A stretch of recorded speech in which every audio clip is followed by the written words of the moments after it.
Obviously, we're hearing about President Trump planning an executive order to crack down on mail-in voting. What are your immediate thoughts on that? Well, my immediate thought is that despite what Putin apparently whispered in the president's ear, we have secure and accurate elections in Oregon. Our mail-in system is just that. It's secure, it's accurate, it's honest, and Oregonians should be confident about that.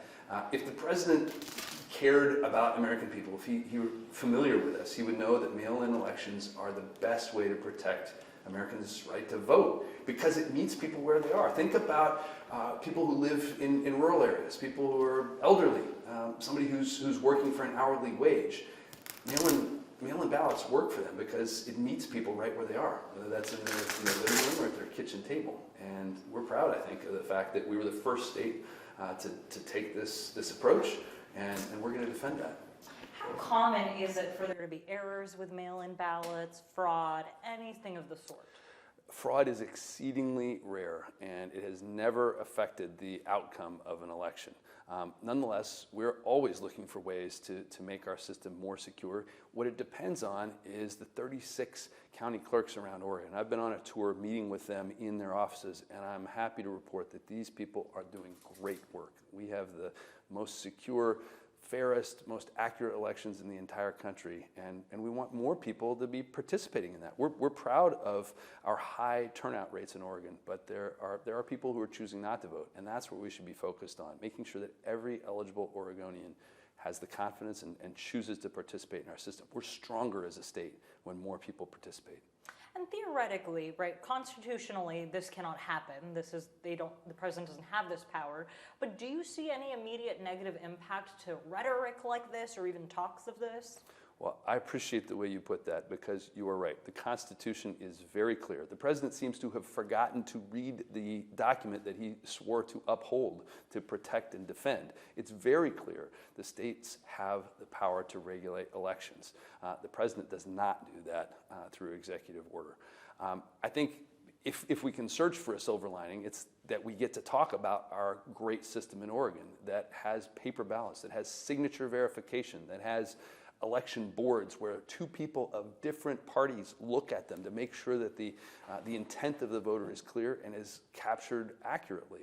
So our system, I think, is great, and we always want to make it stronger, but Oregonians should feel really good about their opportunity to hold politicians accountable. How common is mail-in voting here? It's the only way we do things in Oregon. We've been doing this for 25 years. Mail-in voting is the norm in Oregon.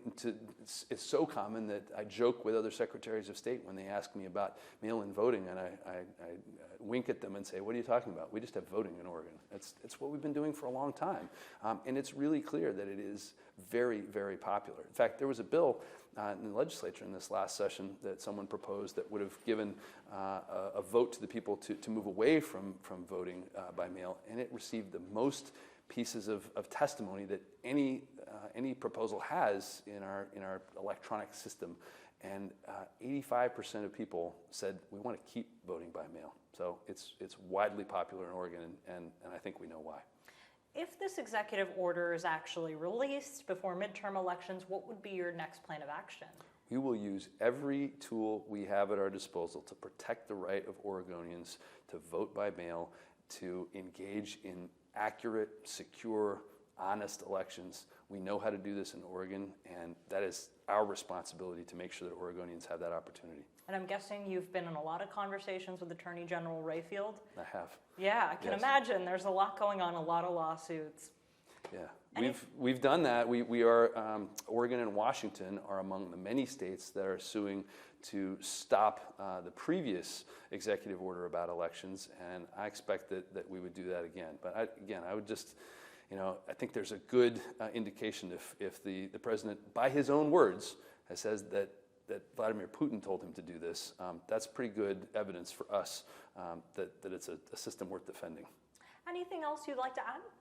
I think it is just another example of how we are pioneers in Oregon, trying to make sure that people have the convenient opportunity to participate in our system, to make sure that politicians are held accountable, and that's my most highest responsibility, to make sure that people continue to participate in our elections. Thank you so much for your time. Thank you.